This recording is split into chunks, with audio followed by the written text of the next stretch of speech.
Rato que no venías, mi querido ingeniero Miguel Ponce. Así es, hacía rato, Leonardo. Muy buenas tardes. Muy buenas tardes a todos los que nos escuchan y obviamente en particular a vos también. López Obrador, ¿lo conocés Lo personalmente? conozco personalmente, estuve hace mucho tiempo en el segundo intento presidencial de él, hace ya algunos años, y ha generado yo estoy en contacto permanente con México porque vos sabés que el intercambio comercial nuestro es fundamental. Para que tengas idea de dimensiones, todo el comercio exterior de México, léase importaciones más exportaciones, es mayor que la sumatoria del resto del comercio exterior de todo Latinoamérica. O sea, Latinoamérica, si sumamos el comercio exterior de Brasil, más Argentina, más Colombia, más Chile, más... es menor que que el comercio exterior mexicano. O sea, date cuenta de la envergadura. Acaba de ocurrir un hecho que a nosotros nos causa envidia, a los que laburamos en el ambiente de las pymes, el ambiente empresario, y que tenemos mirada política, ¿no es cierto? Esta semana, acabo de recibirlo hoy, un video increíble. La cúpula empresaria mexicana se expresó poniendo la cara uno a uno diciendo que no había que votar por López Obrador, que era un peligro si triunfaba. Estoy hablando desde Slimp hasta los dueños de las principales multinacionales instaladas allí. Las corporaciones. Las corporaciones, Bimbo, bueno, la que quieras. Acaban de hacer 48 horas después que termina y se confirma por la justicia electoral el escrutinio, los mismos que antes habían dicho que no, ahora diciendo que México acaba de dar un ejemplo de democracia, que el triunfo es más que contundente, que expresa una voluntad de cambio profunda en el pueblo mexicano y que por lo tanto ellos están dispuestos a darle su apoyo y a trabajar en conjunto en lo que el presidente defina como bla, bla, bla. Y ya se han puesto a negociar al lado de los actuales negociadores. Pensá que recién López Obrador asume en diciembre. Ajá. Los negociadores actuales del gobierno actual ya tienen a su lado al equipo de López Obrador negociando con Estados Unidos, negociando con Canadá, el tema del NAFTA y todo este asunto. Sí. Además, Una muestra. el problema del muro famoso. El muro. Para todos ya es como si ya estuviera en funciones. Han hecho una transición espectacular. Pero es muy importante esto, ¿no? Da una, diríamos, una muestra de que objetivamente el nacionalismo mexicano, aquello surgido de la Revolución Mexicana, ¿no es cierto?, en su momento, ha dejado algunas raíces que genera que ciertos egoísmos o miradas particulares o intereses puntuales puedan ser subordinados atrás de un proyecto nacional único, ¿no? Y esto es muy importante. Además, con un sesgo de progresismo que indudablemente trae López Obrador, a diferencia de Peña Nieto, un neoliberal consagrado, ¿no es cierto?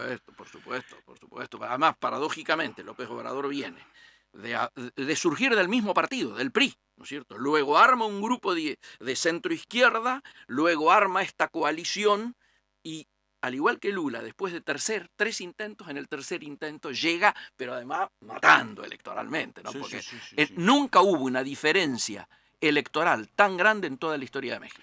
Bueno, y México, como decía yo al principio, creo, ¿no? Pese a la distancia geográfica, hay una cercanía por múltiples motivos históricos, ¿no? Algunos de nuestra generación, muy importante. El mayor lugar donde el exilio argentino se refugió luego del golpe del 24 de marzo del 76 fue México. La UNAM, la Universidad Nacional Autónoma de México, ha generado que muchos de los compañeros de mi camada, de mi generación, que estaban estudiando y se tuvieron que ir al exilio forzados por las circunstancias, pudieran terminar sus carreras allá. Y yo diría que los acuerdos que la Universidad de Buenos Aires tiene con la UNAM son, digamos, inigualables, son de primer nivel y además me parece que hay un agradecimiento muy fuerte. Acordate que en la propia Embajada de México se refugió gente aquí, ¿no es cierto? Yo diría que en Latinoamérica México es el equivalente a lo que fue España en Europa, ¿no es cierto? En cantidad de compatriotas que tuvieron que pasar su exilio en esos lugares. Bueno, hablábamos de democracia y de calidad de Bueno, la calidad democrática hoy está un poquito lavada entre los argentinos. ¿Qué le vamos a hacer?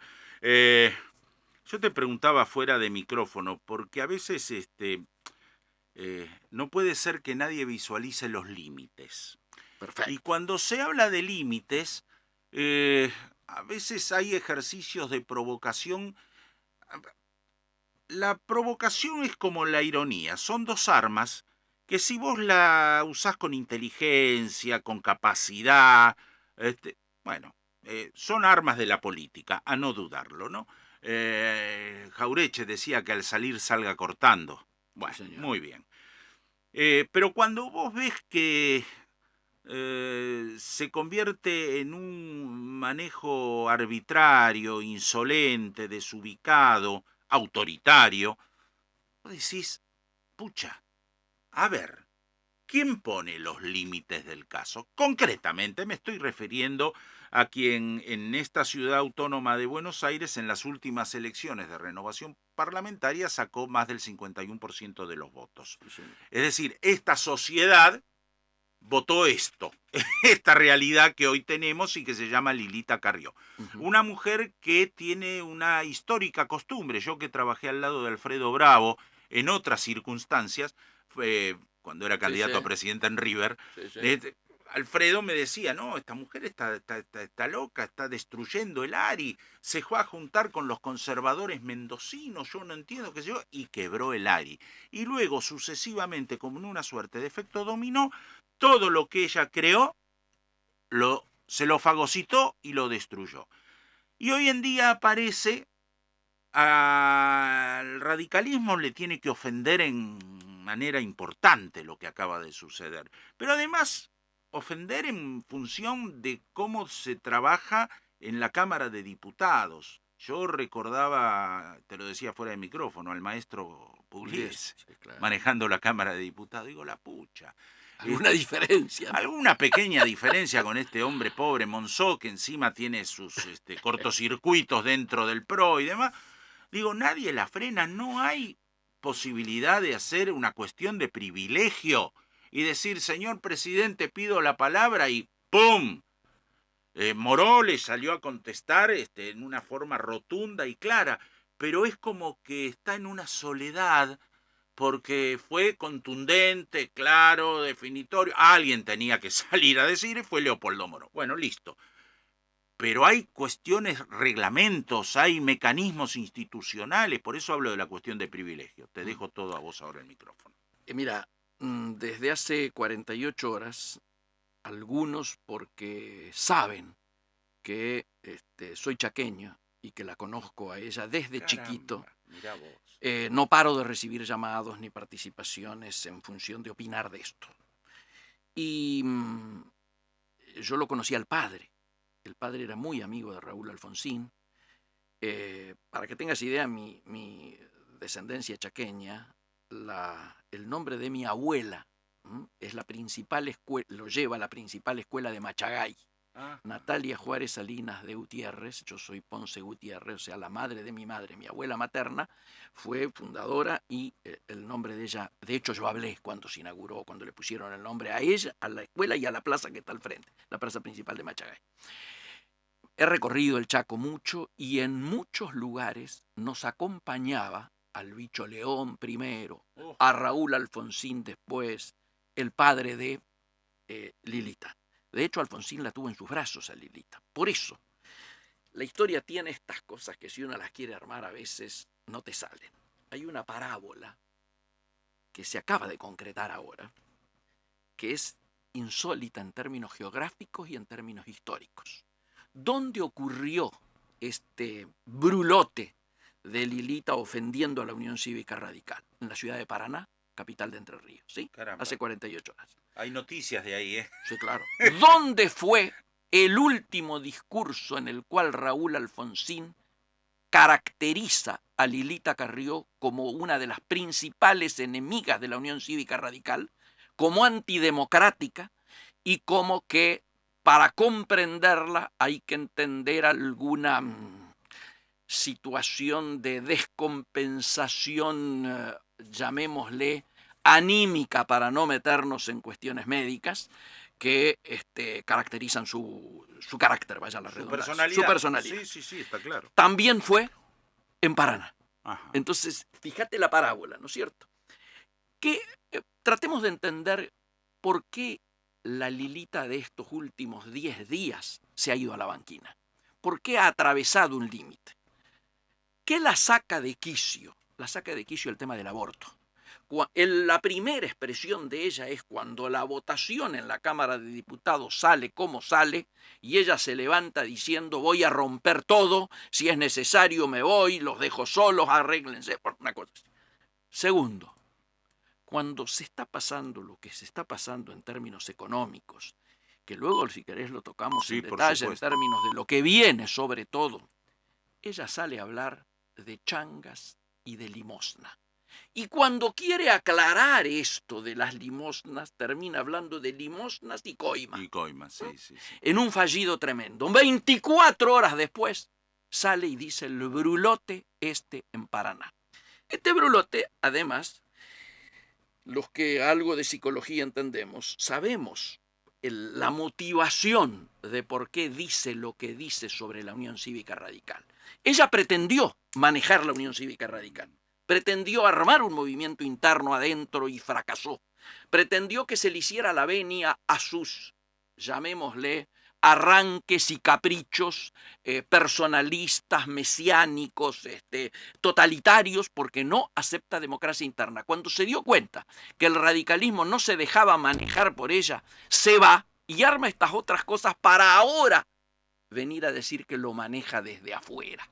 Lo que no pudo adentro pretende hacer creer que lo maneja desde afuera. Porque lo que le cuesta es aceptar que los partidos democráticos tienen reglas de juego. A ver, la última vez que yo estuve acá, te conté, Leonardo, de que yo había perdido en la convención de Gualeguaychú, ¿no es cierto? Pero habíamos aceptado orgánicamente una decisión con la que no estábamos de acuerdo, pero que la aceptábamos porque somos precisamente un partido democrático. ¿Te puedo interrumpir ahí? Sí, señor, adelante. 17:31, hay que ir a la pausa. Estamos con el ingeniero Miguel Ponce, hablando en definitiva de la democracia. Va Rusia y Croacia 2-2. En el segundo tiempo suplementario. Hay tiempo de alargue. Yo había dicho antes los penales. Vamos a la pausa. Tremendo. Estás acá, cerca, muy cerca. Estás en Cooperativa. Cooperativa. Se siente.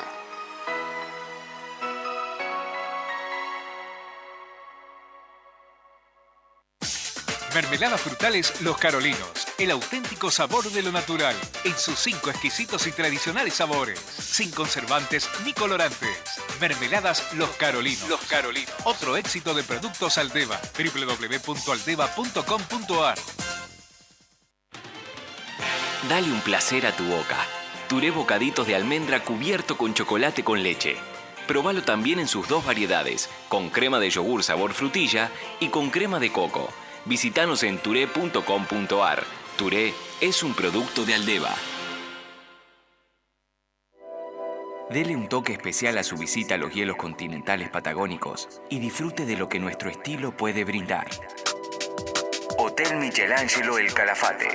Habitaciones confortables, restaurante internacional, caja de seguridad y todas las comodidades de primer nivel en hotelería. Hotel Michelangelo El Calafate. Visite nuestra web www.michelangelohotel.com.ar. Comunicate 5275-0770. Escribinos Facebook Radio Cooperativa AM770. Twitter @R_cooperativa.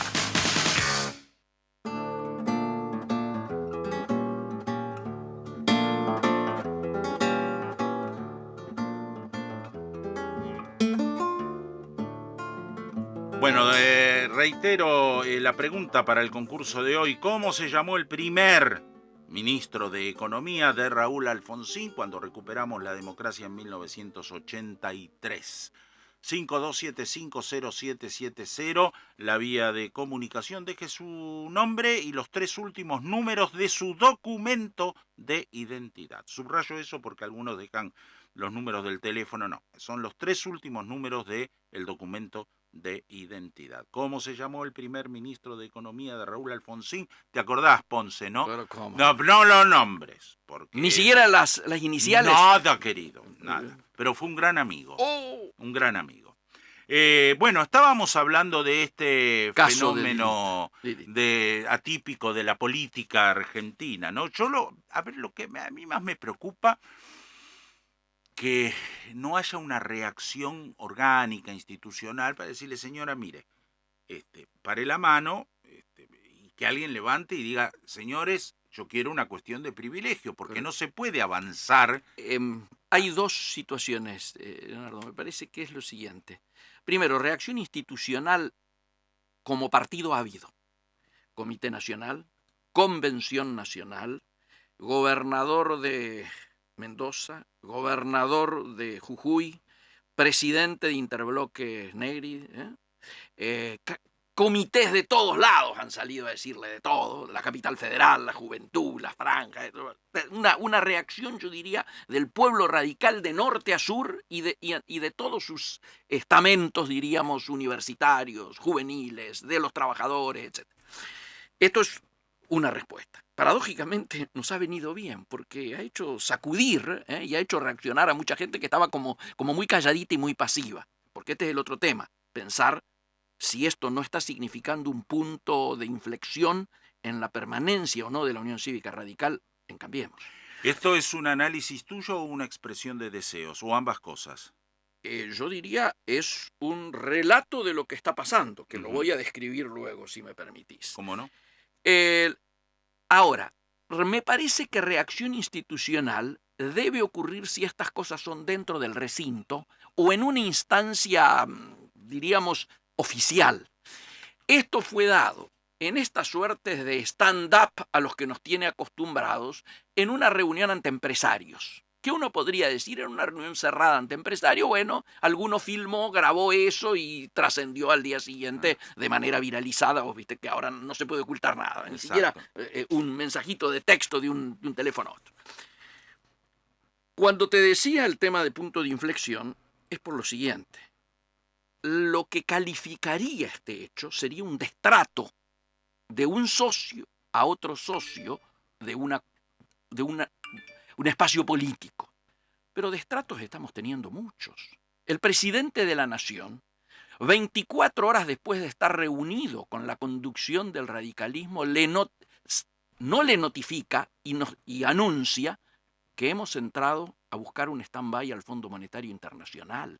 Menos de 24 horas habían transcurrido de una reunión formal, aparentemente. Entonces, si esto no es destrato, no es destrato impedir que ciertas listas que reflejan la voluntad popular de afiliados radicales puedan expresarse y sin embargo sean vetadas. Eso no es destrato. No es destrato enterarse por los diarios de decisiones políticas que van contra la esencia histórica del radicalismo durante muchos años. Es decir, me parece que esto tal vez está marcando un punto de inflexión que expresa un hartazgo que obviamente la gran mayoría hoy de la Unión Cívica Radical, del pueblo radical, como yo digo, no se siente representado por el gobierno del PRO. En muchos lugares del radicalismo ya ni se habla de Cambiemos, se habla del gobierno del PRO. A ver, porque el propio presidente dijo que esto no era una coalición de gobierno. A lo sumo y de a ratos es una coalición parlamentaria. A lo sumo y de a ratos. Te hago una pregunta entonces, vos que estuviste en Gualeguaychú y que eso fue también un punto de inflexión histórico en el radicalismo. Yo me acuerdo chicos de la Juventud Radical llorando por la decisión. Por favor, no entreguemos el partido de esta manera y qué sé yo. Digo, esto equivale a hacer un juicio autocrítico importante, ¿no? Porque sin duda el desastre que se está produciendo en el país a pasos agigantados va a arrastrar a un nuevo efecto dominó, diríamos, Miguel. Yo diría lo siguiente. Primero, los que ganaron son los que más debieran autocriticarse. Los que perdimos, en todo caso, lo que hicimos fue aceptar democráticamente que un partido mayoritario tenga mayorías y minorías, como en su momento el alfonsinismo aceptaba, o Renovación y Cambio aceptaba que la línea nacional fuera mayoría, y luego la línea nacional aceptó que Renovación y Cambio fuera mayoría. Es decir, líneas internas en los partidos hay siempre, ganadores y perdedores, mayorías y minorías siempre hay. El tema es, ¿qué ha ocurrido desde entonces? Y la pregunta es, Con todo lo ocurrido, ¿sigue siendo válido la propuesta de esa alternativa política de Gualeguaychú o hay que replantearla? Y para replantearla hay que reunir a la Convención Nacional. Estamos en eso. El segundo elemento es pensar que en muchos lugares, incluido Gerardo Morales en Misiones, no aceptaron lo resuelto en Gualeguaychú. Fueron con otra fórmula. O sea, allá la alianza fue el gobernador, candidato a gobernador radical, y el vice de Massa, no del PRO. El PRO prácticamente no existe. Vos recorrías Jujuy en plenas épocas electorales y estaba la cara de Gerardo y la cara de Massa, porque el PRO prácticamente no tenía presencia. En Santa Fe, un sector radical minoritario va con el PRO y un sector radical mayoritario integra el gobierno en el Frente Renovador. En la ciudad de Buenos Aires no se llegó a constituir Cambiemos. Lustó por un lado, el Comité Capital por un lado, etcétera, y un grupo minoritario de radicales aliado con Lilita Carrió. Facundito Suárez y Jesús y punto. Entonces, digo, es muy posible que este mecanismo ahora pueda ser mayoritario. Es decir, o si hay una convención, ¿para qué se hace la convención? La convención se hace para ratificar, siendo la máxima instancia partidaria, las líneas ideológicas del partido, las pertenencias internacionales, se sigue perteneciendo a la Internacional Socialista y hay que ratificarlo, y las alianzas, la política de alianzas nacionales. Allí se discutirá si se ha llegado a un tiempo final, si algunos pretenden renovar lo que hoy está vigente, o si se da libertad de acción y en ciertos lugares y a nivel nacional se da algún tipo de alternativa como estos 3 distritos que yo te contaba. Miguel, no se te escapa porque es parte de tu vida cotidiana en análisis de la economía, lo haces aquí, lo haces en los medios, en la televisión, a diario, permanentemente, y tiraste ahí una puntita al principio de la charla, ¿no? Lo que se viene. Sí, señor. Hasta ahora padecemos lo que se vino. Y creíamos que no era tan duro y que la cosa se iba a agotar tan pronto. Absolutamente. 2 años y monedas de un gobierno que está naufragando, digámoslo con todas las palabras, porque si no estaremos cerrándole al vizcachazo, como dice la gente de campo, ¿no? Lo que se viene, Miguel. Perfecto. Acuerdo con el Fondo Monetario, inflación, salarios que no alcanzan, brutal desocupación, no solo los casos Cresta Roja, Telam, empiezan a sumarse una cantidad enorme, el aumento de precios. Absolutamente. Digo, pucha, estamos en un momento absolutamente crítico. El cuadro de situación, el presente, es preocupante. Mucho más preocupante es el futuro inmediato. El futuro mediato e inmediato. ¿Por qué? Primero, tengamos en claro que no se debió haber acudido al Fondo Monetario, que es la última instancia cuando estás en el momento, diríamos, donde no te queda otra salida. El mismo día que se anunció que el país acudía al fondo para pedir un stand-by, me toca coordinar la Comisión de Economía de la Convención Nacional a través del Instituto, ¿no es cierto?, Radical de Políticas Públicas. Yo soy el coordinador de la Comisión de Economía, menuda tarea. Nos juntamos, obviamente, con integrantes de la comisión, con Sapia, y logramos sacar ese mismo día un documento que te lo resumiría en 3 ejes. El primer eje, que no era necesario concurrir al Fondo Monetario, que eso nos iba a quitar autonomía en la toma de decisiones, que esto iba a generar pérdida de soberanía concretamente. ¿Y por qué no era necesario? Porque además habíamos hablado antes de esto con 4 expresidentes del Banco Central. Con Redrado, a quien le tenemos que reconocer que fue el primero en decir que no era necesario, con 2 propios y amigos, que son Lustó y Alfonso Pratgay, y con un tipo que la explicó muy bien por qué no era necesario, que es Blecher, que está un poquito más en otra línea, llamémosle económica, que los nombrados.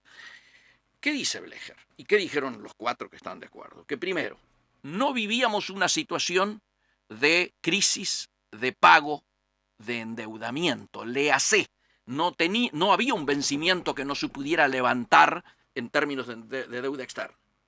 No estaba habiendo una corrida bancaria. La gente no estaba yendo a retirar todo de los bancos y entonces existía la posibilidad de un crash financiero. Solamente teníamos una crisis cambiaria que se podría haber afrontado sin necesidad de ir al fondo. Ahora, ya que se fue al fondo, se podrían haber elegido algunas nuevas graduaciones, pero se eligió la peor, la más dura, que es el stand-by. Y digámoslo con todas las letras, por más que haya querido haber maquillajes de que ahora el fondo es otro, o de que hay un capítulo, o que hay un capítulo social que dice que sí, el impacto de la recesión afecta a los sectores más humildes, se va a poder levantar el gasto social, etcétera y demás. Drácula dejó de chupar sangre. Correcto. Pero además, cuantitativamente, es el acuerdo más duro de todos los que Argentina ha firmado con el Fondo Monetario Internacional. ¿Cuál es el horizonte? Fíjate el cambio de escenario que ha ocurrido en menos de 2 meses. Hace 2 meses todavía veníamos con algún grado de crecimiento, amesetado pero crecimiento al fin. Los famosos brotes que andaban dando vuelta, la construcción, el tema de la industria automotriz, el campo, etcétera y demás. Veníamos con algún crecimiento. Al entrar la crisis financiera, ese crecimiento se transformó en estanflación, es decir, estancamiento con alta inflación. Y ni bien se anuncia lo del fondo, el horizonte hoy ya y el presente es de recesión. Técnicamente todavía no, porque para que un país se defina en recesión tienen que transcurrir 2 trimestres de caída de nivel de actividad. Pero ya la recesión se acepta desde el propio gobierno. ¿Por qué? Porque el propio gobierno dice que vamos a terminar este año con el 1% de crecimiento anual. Es decir, si veníamos al 2, al 3 o al 4, si vos decís que el 1, es porque el próximo semestre seguro va a ser recesivo. Pero no solo eso, sino que además te anuncia que el año que viene el nivel de actividad va a ser del 2, yo creo que va a ser menos. Con lo cual está diciendo que en un año electoral, si al final es 2 porque hay un rebote, quiere decir que todos los primeros 6 meses son recesivos. Imagínate en un año electoral esto lo que significa. Significa un desastre en términos políticos. ¿Y qué se debió haber hecho? Ese era el tercer eje que dijimos que sigue vigente hoy. En el momento que gana las elecciones, lo podría haber hecho con otro nivel de autoridad del gobierno. Cuando vuelve a ganar las elecciones de medio término, lo podría haber hecho también con otro nivel de autoridad. Ahora tiene que hacerlo forzado por el fondo, forzado por la Unión Industrial, forzado por el gremialismo y forzado por los partidos políticos. Tiene que convocar urgente a un acuerdo político, económico y social, porque tiene que sacar un presupuesto del año que viene, porque esto que ha firmado no solo involucra al actual gobierno, sino involucra a la mitad del próximo gobierno, sea del color que sea. Ahí está. Entonces, ellos que hablan de la pesada herencia, la que dejan es son 3 años, uno es el año que viene y los otros 2 son del próximo gobierno. A ver, entonces, ¿qué tiene que contener ese acuerdo? El primer punto, Leonardo, es una profunda reforma impositiva que ponga la carga mayor, principal, el mayor esfuerzo sobre aquellos que tienen más capacidad contributiva y que le levante la presión hoy que hay sobre el consumo, sobre el mercado interno, sobre los que crean trabajo, sobre la producción.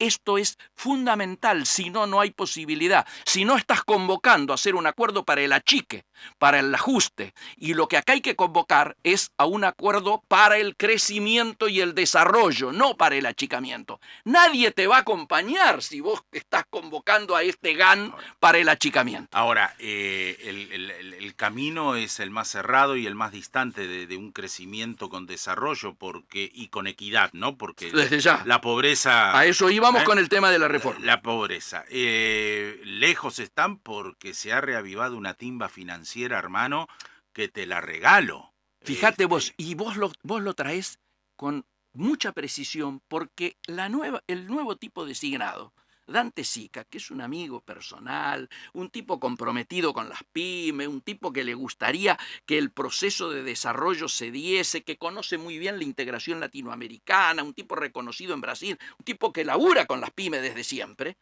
lo primero que quiso hacer es modificar las tasas que no pueden ser que sean los valores que tienen, porque con tasas de esta naturaleza no hay actividad productiva que pueda desarrollarse. No lo puede hacer, porque lo tiene que autorizar el fondo. No puede mover las tasas si no se le autoriza el fondo. Ahí está el primer condicionamiento ya concreto que hay de haber tenido que ir al fondo. Entonces se arma, ahora va a intentar hacerlo con participación de bancos nacionales y privados para llegar a una tasa del 29%, que obviamente soluciona, no es solución. Es una aspirina para un canceroso. Hay un llamado, Perfecto. Creo que es para vos. A ver si viene de puteada o de respaldo. Lo que sea, bancamos. Sí, busqué José Lanús. Para Ponce, antes de los penales, quería preguntar por la ley 24.184, la llamada ley de Versalles Argentina, del Tratado de Paz de lo de Malvinas. Quería saber si eso no se tendría que rever, todos los artículos que hay con los condicionamientos de compra del armamento. No sé, me parece que si no respetaron ni Estados Unidos ni Chile el tema de apoyar al gobierno argentino porque habían firmado un tratado previo que no fue respetado, me parece que eso también tendría que reverse, lo que se firmó en los 90, que no tuvo difusión pública, no habló la prensa, el pueblo argentino. Sí, es muy pertinente, estas cosas aparecen perdidas, ¿no es cierto?, en el zafarrancho de la cotidianeidad y de las cosas que involucran temas que le llegan más a la gente, pero obviamente que sí. A ver, el gobierno dice y se vanagloria de su buen vínculo que tiene en el retorno de las relaciones internacionales. Se vanagloria del buen vínculo que tiene con Trump, el presidente. Para algunas cosas ha servido, para otras no. No sirvió para levantar muchas de las situaciones que hoy tenemos en términos comerciales, ¿no es cierto? Para otras sí, sirvió para quedar afuera del tema acero y aluminio, que estábamos siendo, pero no sirvió para lo de la soja y el aceite de soja y el biodiesel. Podría haber planteado esto, ¿no es cierto? Yo lo que creo es que la política de defensa, por un lado, está muy en deuda. No hemos podido hacer el desfile del 9 de julio. Sí, y hablan de que es un problema presupuestario. Hay un malestar dentro de las Fuerzas Armadas porque los niveles salariales son... Hoy un general de la Nación gana la mitad de un comisario de la Policía Metropolitana. Para tener idea de escala. Entonces, lo que dice muy bien el amigo es que se podría aprovechar este momento donde se verbaliza y se dice que hay un buen vínculo internacional para este tipo de condicionamientos, modificarlos favorablemente. Bueno, Miguel, en el final, porque sé que te tenés que ir ahora, lo que resta es... la resistencia de vastos sectores de la población en una suerte de ignominia porque la guita no alcanza, porque la inflación te la devora en 2 segundos, porque se hablaba de que era un 15, ¿te acordás? Del 15% para fin de este año. Ahora y ya se está hablando de más del 30%. Más del 30% y para el año que viene pretenden bajarla al 17% como gran cosa. Yo pongo en duda que se logre bajar a la mitad prácticamente de la inflación que hemos tenido este año. Lo dudo. Solamente podría ser bajada por el hecho del no consumo producto de la recesión, lo cual tampoco es alegre. Hay algo más elemental que el hecho de plantear que si vos la población, la ciudadanía, la sociedad, no consume, no hay comercio. Si no hay comercio, no hay actividad industrial. Y si no hay actividad industrial, no hay crecimiento. Yo escuché esta semana, querido, que alguna opinión estratosférica por ahí habla de que nos va a salvar una cosecha. Otra vez, como en las viejas décadas infame de los conservadores de los años 30, que estaban esperanzados en que la cosecha te salvaba la vida en este país rural, agroexportador y nada más. En algún momento, una cosecha te salvaba. Hoy ya no, y hace mucho tiempo que no. Pero vos traes un tema central. Se pretendió tirar, entre otras falsas antinomias, la antinomia inversiones o mercado interno. Sí, señor. Ahora se le está reemplazando, como las inversiones no vienen, exportaciones o mercado interno. No va a haber inversiones si no hay mercado interno, porque en lugar del o no ponemos i. Tiene que haber mercado interno para que pueda haber inversiones. Este es el primer dato. Entonces, por eso nosotros estamos diciendo de que la reforma impositiva que debiera hacerse precisamente debiera proteger al consumo interno, a la producción, al empleo, a los creadores de riqueza. Vayamos en lo que se viene y en lo que debiera plantearse. Es urgente la convocatoria a este acuerdo político, económico y social. Si se pretende que desde una minoría en el Parlamento se pueden llegar a sacar las leyes que están faltando, imposible. Si no se termina con la famosa grieta, esta grieta que no solo no nos ha permitido resolver los problemas estructurales que tenemos pendientes, sino ni siquiera enfrentarlos.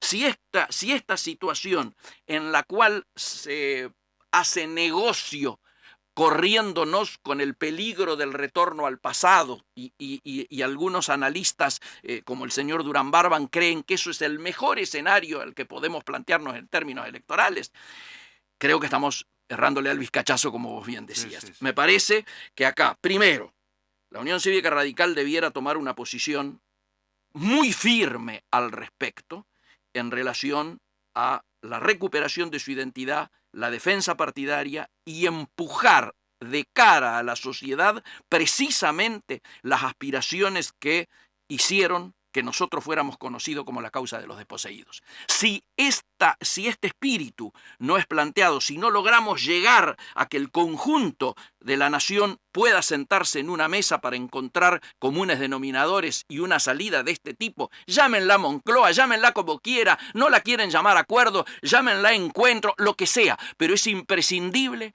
que logremos tener políticas de Estado a mediano y largo plazo que estén sacadas de la competencia electoral. Si no, no tenemos ninguna posibilidad de salir.